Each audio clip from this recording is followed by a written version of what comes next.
جناب آقای غلامرضا خواجوی، شما به عنوان یکی از ورزشکاران قدیمی در کشور ایران که عضو رسمی فدراسیون موتورسواران ایران هستید، دیدگاهتون در مورد ورزش ایران و شرایط کنونی ورزشکاران این کشور چگونه است و بعد از اون اشاره کنید که چرا مجبور شدید کشور رو ترک کنید. در مورد وضعیت ورزش در ایران اگر یک کتاب 1000 صفحه‌ای هم بنویسیم کافی نیست.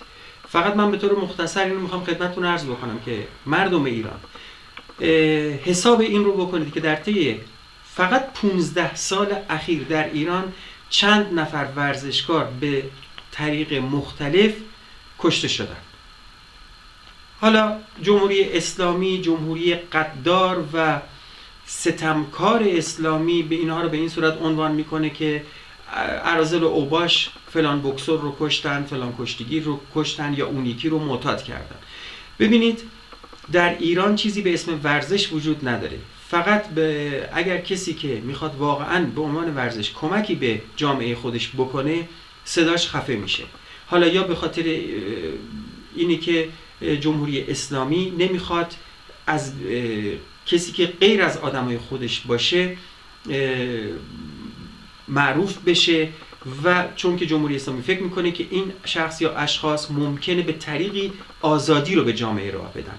من به عنوان یک ورزشکاری که در رشته موتورسواری، موتور ریس، حدوداً 30 سال از زندگیمو به این کار دادم، با فدراسیون موتورسواری ایران تماس گرفتم، خودم معرفی کردم، از تجربیاتم باشون در میون گذاشتم و اونها به ظاهر خیلی خوشحال شدن و به من حتی کارت افتخاری ورود به فدراسیون رو دادن.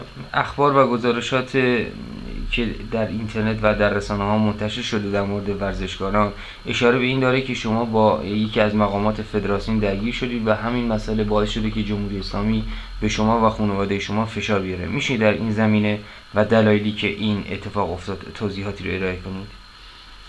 پروژه های من در مورد ورزش موتورسواری در ایران به صورت دو طریق مختلف بود. یکی پروژه هایی داشتم در مورد ورزش موتور ریس در ایران که اشاعه بدیم و موتورسواران خوبی رو تربیت بکنیم.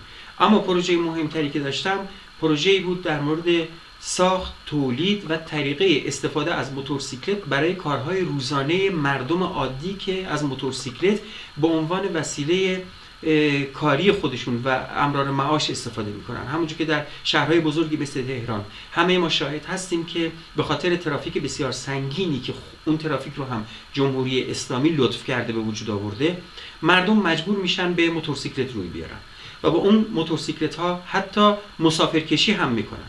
اما درصد کشته شده هایی که توی تصادف موتورسواری هستن بسیار زیاده. پروژه هایی رو که در مورد داشتم به فدراسیون ارائه دادم و فدراسیون به من در درجه اول قول داده بود که این پروژه ها رو اجرا میکنه.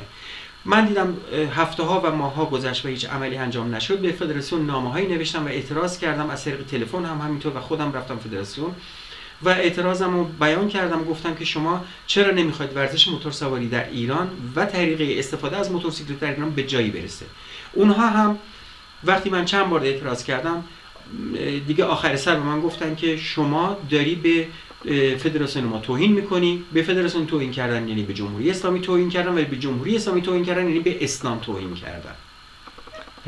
در جای شما اشاره کرده بودید که مجله هایی که به عنوان مجله تخصصی موتورسواری در ایران منتشر میشه بیشتر به جای اینکه مقاله های تخصصی موتورسواری باشه بیشتر مقاله های تشریفاتی و مقاله هایی هستش که در مورد اسلام و ائمه اطهار و چیزهایی که با سیستم موتورسواری در ارتباط نیست. میشه در این زمینه توضیح رو ارائه کنید؟ در زمانی که من در ایران بودم، قبل از اینکه مجبور شدم از ایران بیام بیرون، من عضو هیئت تحریریه مجله‌ای شدم که اون مجله هم در اول کار خیلی با خوشحالی منو پذیرفت و از من خواست که تمام مسئولیت مجله رو به عهده بگیرم، که من هم فکر نمی‌کردم که اونها هم با رژیم یعنی نوکر رژیم استبدادی جمهوری اسلامی باشن. برای همین من هم با مجله کارم شروع کردم. مقالات خودم هم به عنوان تکنیک و گزارشات مهم و آخرین گزارشات در مورد موتورسیکلت، موتورسواری و طریقه موتورسوار استفاده از موتورسیکلت رو توی مجله می نوشتم. یعنی مقالات رو میدادم بهشون که اونها هم چاپ کنن.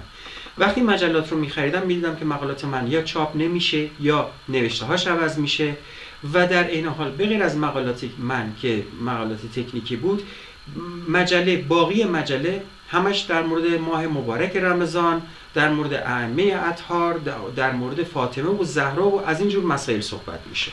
آیا کسانی که در فدراسیون موتورسواری یا دیگر فدراسیون‌های ورزشی قرار دادن همشون کسانی هستن که در زمین خودشون متخصص هستن یا آنها هم به گونه‌ای گماشته شده هستن؟